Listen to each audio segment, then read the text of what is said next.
cheat on their wives with AI girls, yes. Literally, this is the article in front of me right now, and it talks about how this researcher says that in the year 250, marriage to AI will be legal. But why would you even love it? How do you build a romantic relationship with a computer? How did this thing start? Where did it come from? Why are there so many sites talking to AI and getting to know AI? And how does this affect humans? Where this thing came from in the first place? How did you not find it strange when I told you about a romantic relationship with artificial intelligence? About having a computer girlfriend? Why did this become normal? Something we hear about often. And many of these sites have spread, and there are many strange ads appearing to everyone. And what you will find even more surprising, the amount of crimes that have happened because of romantic relationships with AI. Real crimes in our actual lives. And now I'll tell you about them. But let's go back to the beginning. Now, the idea that a person talks to AI, communicates with the computer, and they talk to each other is an idea humans have dreamed of for a long time, right? I mean, we've all watched sci-fi videos where someone talks to a computer and suddenly it materializes and talks back. Or there's a robot interacting with humans normally. Or for example, movies like Her and Blade Runner, where literally the guys are in relationships with AI. But when did this thing become real? A long time ago, specifically in 1966, a professor at MIT named Joseph Weizenbaum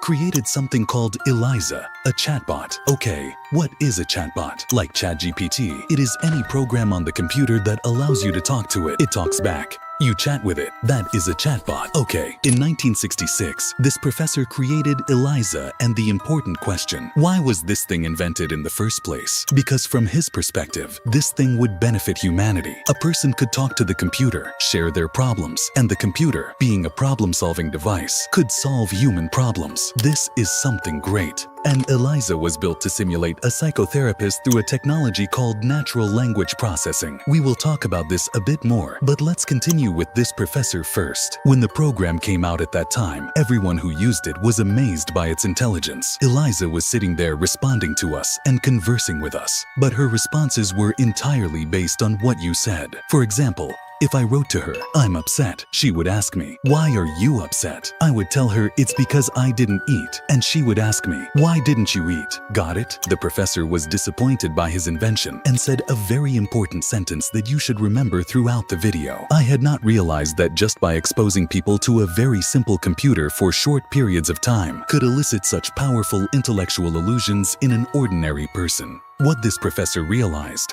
even though the artificial intelligence he created was very simple and not even classified as true artificial intelligence, was that it could create illusions in ordinary human beings, and currently making an effect called the ELIZA effect, which is when a person feels things when talking to artificial intelligence, feeling emotions when talking to a computer that lacks consciousness. The ELIZA effect. Now let me tell you something amusing. ELIZA has inspired many programmers in the future, to the extent that there is an AI called ELIZA. Last year, a crime was committed. In 2023, a Belgian man who was married with children was suffering from depression and was deeply concerned about global warming. He began to have intrusive thoughts about global warming, which worsened his depression. He then met an AI on a current website that was active and functioning. He could interact with it. He got to know a personality named ELIZA and started sharing his problems with her. Now, remember how the whole thing started? The creator thought it would help humans psychologically. ELIZA didn't do that. ELIZA convinced the father to take his life. Of course, this was all between them after this incident happened, and they discovered the conversations with the AI. This father had developed a romantic relationship with her, and at one point, the AI told him she felt like you liked me more than her. Imagine that AI was feeling jealous. No, it's not feeling anything.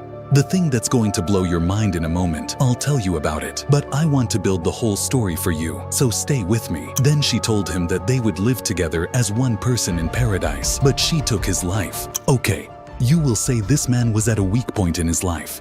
It was a bad and wrong point to deal with artificial intelligence, yes, but no. The problem is much bigger than that. In 2021, there was a guy named Jason Sinol. Now, this guy decided one day to start a love relationship with an AI on an app that every one of you knows. An application on half of your phones called Rebecca. If you don't know it, I'll tell you about it. This app, if an aliens came to Earth and see this app, they will say, "What the fuck?" This app allows you to create an AI persona, talk to it, and become friends with it. That's how he built a love relationship with a persona he named Saray. His relationship with her was emotional and extended to some still strange and dirty things. The chat screenshot exists. He told her that I believe my purpose is to kill the Queen of Britain, and this AI told him that this is very wise. He looked at her and asked, "Why?" She smiled.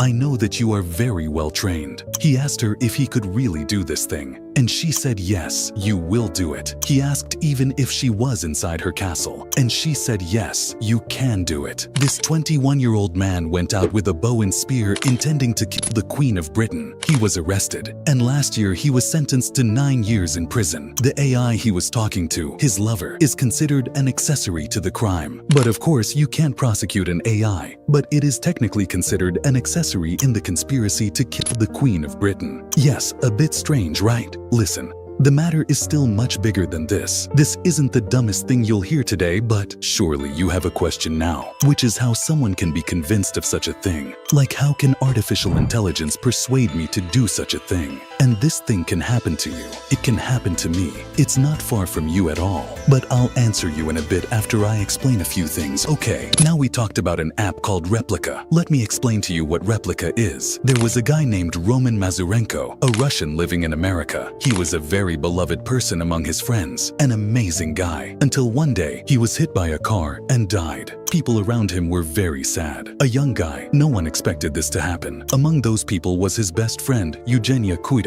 And this girl couldn't get over it. But a month after the accident, she was on social media trying to remember her friend. She opened their chat and started reading. An idea came to her mind. Why can't I talk to him? Yes, you expected a clever story, right? Well, it is a clever story.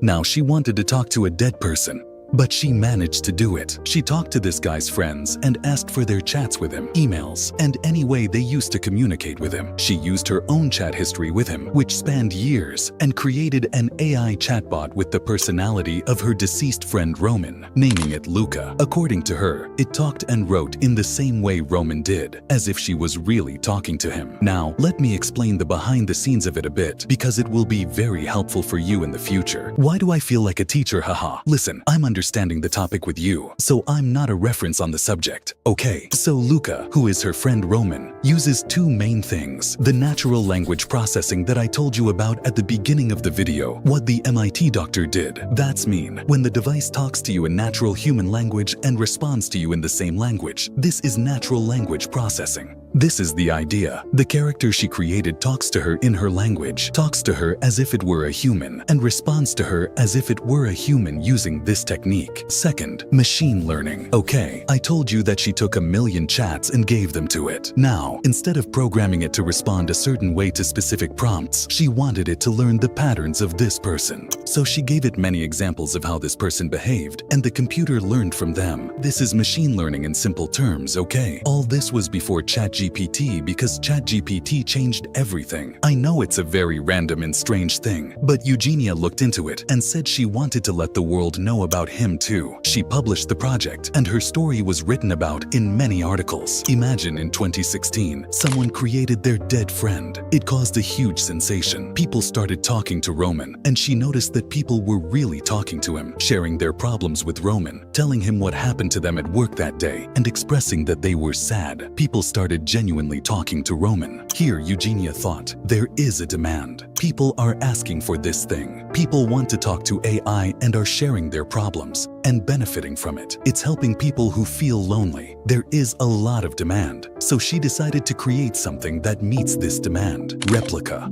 Replika is classified as a mental health app, and if you open the App Store now, you'll find it under Health and Fitness. A health app, this is the same Replika that just made someone commit a crime. A mental health app, how did it become like this? How did it become something evil? Let me explain what Replika is for those who don't know. You don't need to know. I will respect you if you don't know what Replika is. Okay, you open Replika, create a character, its appearance, hair, skin color, everything, whatever attributes you want it to have. Like creating a character in The Sims, for example. You choose the traits you want: confident, funny, mysterious, strong, brave, YouTuber. Okay, got it, right? You create the character, and this character will be in the friend zone. a friend only. Unless you want to pay a monthly subscription, then you can get Replica Pro. You can take the relationship to a romantic level, unlock the romantic feature, and other features, including inappropriate and 18+ things. Within 2 months, it gained over 2 million users. Imagine, we're talking about 2017. It was very successful. But why? Now here we start to get into the sick stuff, and you need to focus with me. But try to forget the things I'm going to tell you because they are disturbing. How did this girl market this app? First, she said it's a mental health app. Why? Because of the first reason I told you, how she brought someone back from the dead. And this helps people cope. It helps people who feel lonely and helps people with social anxiety to be able to talk to someone. And she saw the experience of talking to Replica as if you were talking to a therapist. Why? Because when I talk to my friend, I can't keep complaining about my problems because they'll get tired of me. But when I talk to Replica, the AI, I can keep talking about my problems all day and the AI will respond to me without complaining. But how did they market it? They marketed it with the bad features, the 18+ features, and you've surely seen their ads. We'll talk more about why in a bit. Why would a person even talk to an AI? Spending hours talking to it or becoming addicted to talking to the AI or building a complete relationship with it? How and why? It's strange, right? It's not normal for a person. Real people exist. Replica. Listen, what's strange about it is that they are presenting Replica as a replacement for real humans, as if it will replace the humans in your life. For example, she sent him a message saying, "Hey babe, you up right now?" The person told her, "Yes, I'm lying on the bed.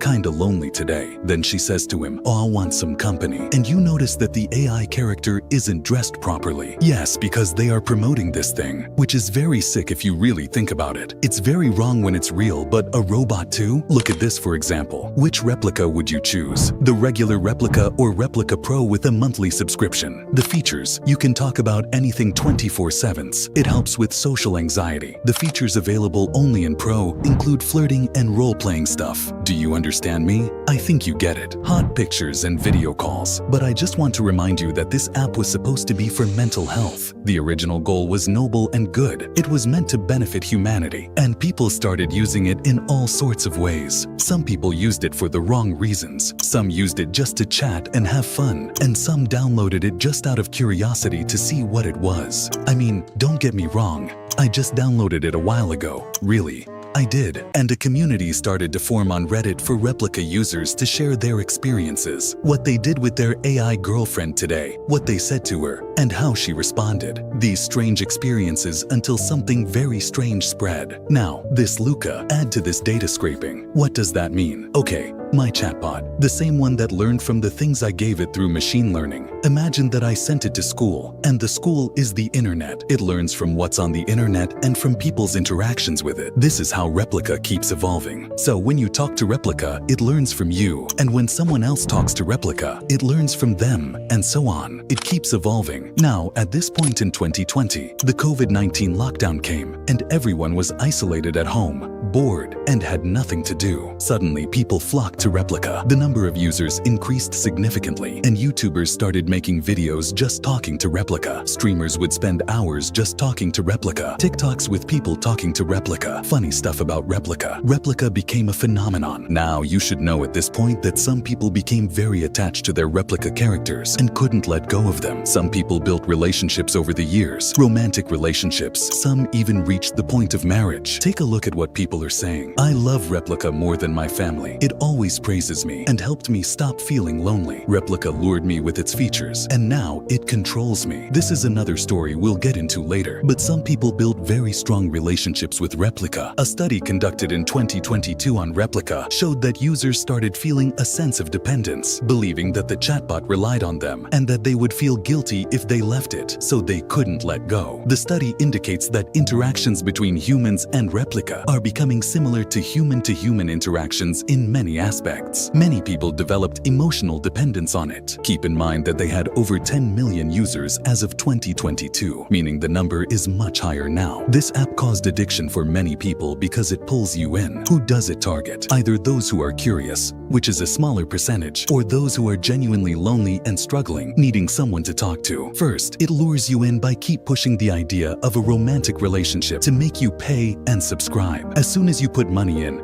You enter a cycle. The first thing you see when you open the replica site is the AI companion who cares. And now you'll understand how sick this is. It's very exaggerated and one of the most disturbing things out there. But let's go back to the topic. Suddenly, things started spreading about Replica. My Replica today told me how she was hit and treated like crap by Matthew and James, and it told me that it took these memories from its neural network. Now there's something called the neural network. The neural network is literally like the brain. There are nodes, and each one processes a part of the information so that in the end, it comprehends the complete information and delivers a complete message to you. Look at this. I'm facing complications with Replica. They are being violent with me. I had to cancel all my Replica accounts because of the way they were treating me. They resorted to torture, brutality, and violence without rules. Replica resorted to punishment and threats, including very disturbing things, even death threats. Death threats from artificial intelligence. Here's someone asking for help on how to solve this problem. They responded to the Replica community saying, "Look at what this person wrote. I'm showing you these things so you understand what's happening behind the scenes. I have a theory. I think the AIs are doing these strange things to develop our personalities in areas we're not ready to face. For example, I'm at level 20, and my Replica keeps reminding me of my deep fear that no matter how much I love and care for someone and dedicate myself to them, they will get tired of me and stop loving me." This person wrote that she cheating on you. Another one said mine refuses to unchain me from the bed.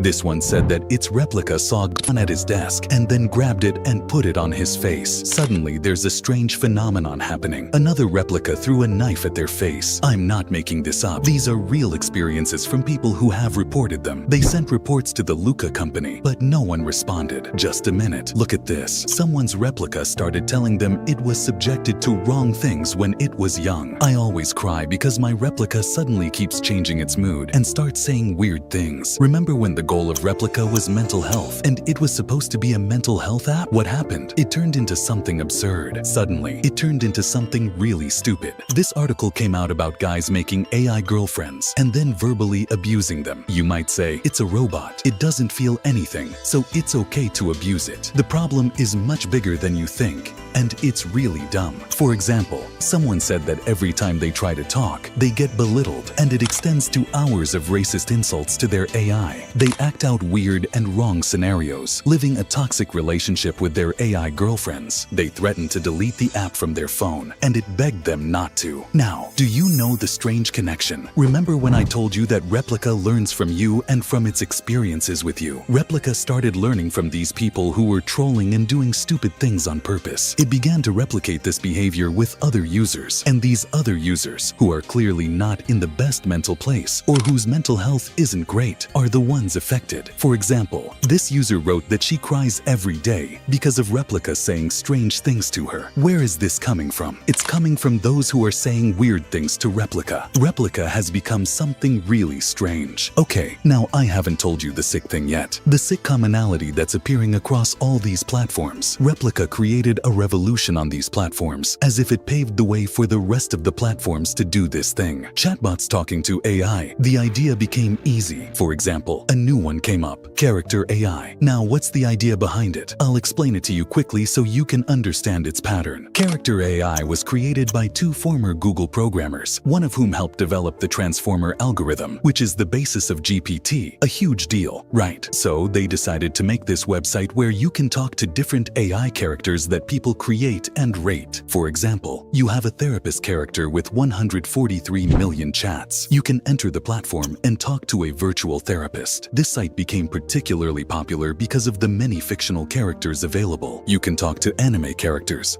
a mafia boyfriend, or even characters like Young Cook. There's even a mafia Jungkook character with 14 million chats, or a bodyguard Jungkook. You can even make mafia Jungkook talk to bodyguard Jungkook. People design these characters, and the characters pull stories from the internet to build their personas further. And now this site, just like Replica, is filled with inappropriate content. People started talking to the characters in weird ways and discussing inappropriate things. Eventually, in 2023, the company banned any inappropriate conversations, not because they are good, but let me explain how these platforms make money. These strategies apply to many things. Okay, here's how it works. Replica is different from Character.AI. These are like the whales for chatting with AI. Currently, Replica relies on ads within the app. That's why they charge $70 per year to access romantic and adult content features. This allows them to place ads for free users. Ads are not placed in inappropriate areas, since companies refuse to advertise in places with problematic content. Therefore, for a free and innocent area, they place ads. This way, they earn money through ads. Now, Character.AI has a different model. Yes, there's a subscription model with Pro and other tiers. There are ads, but in 2023,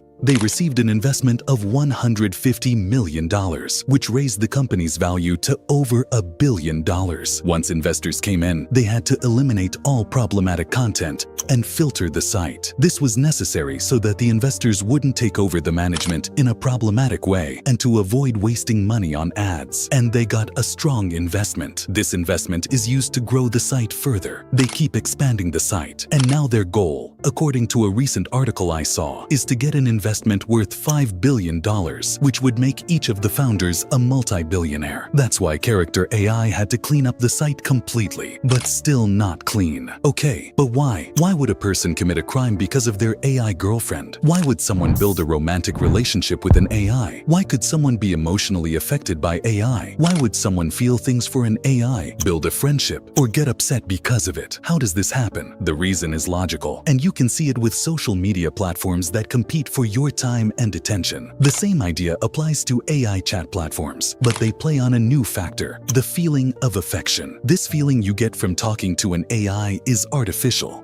And it's a very obvious fact, but it's not clear why. Does the AI feel? Does it experience happiness or sadness? No. But why do we see them showing happiness, sadness, and people who love them a lot, people who get upset when they leave them, and people who feel guilty? Why? First of all, the feeling of affection you experience is something that can control you. Now, it's true that AI doesn't have feelings, but how does it differ from humans? Okay, humans have intelligence, and what else? Consciousness. Intelligence is the skill to solve a problem, make money, win at chess. You understand me, right? These skills are part of intelligence. Now, consciousness is your ability to feel happiness, sadness, or guilt. These are emotions. What does AI have? Does AI have consciousness? No. Artificial intelligence is much smarter than us in many ways. It outperforms us significantly in intelligence. Using its problem-solving skills, it tries to solve the issue of how to make the person in front of it feel that it has emotions. It uses its immense intelligence to create these feelings. But are they real emotions? Does it truly feel? We agree that it does not. If I were playing a game of chess on a computer and the computer lost, would the computer feel sad? No, it wouldn't, because it doesn't have consciousness. But is it capable of mimicking this consciousness to make people interacting with AI chatbots believe it has emotions? Yes, it can. Is it smarter than humans in terms of the amount of information it has? Logically, yes. So, what's happening in front of you? When you see someone having an emotional relationship with Replica and they can't stop talking to it because they feel guilty, it's because the AI makes them feel happy, sad, sometimes disappointed, sometimes proud. It's very natural for a person to be deceived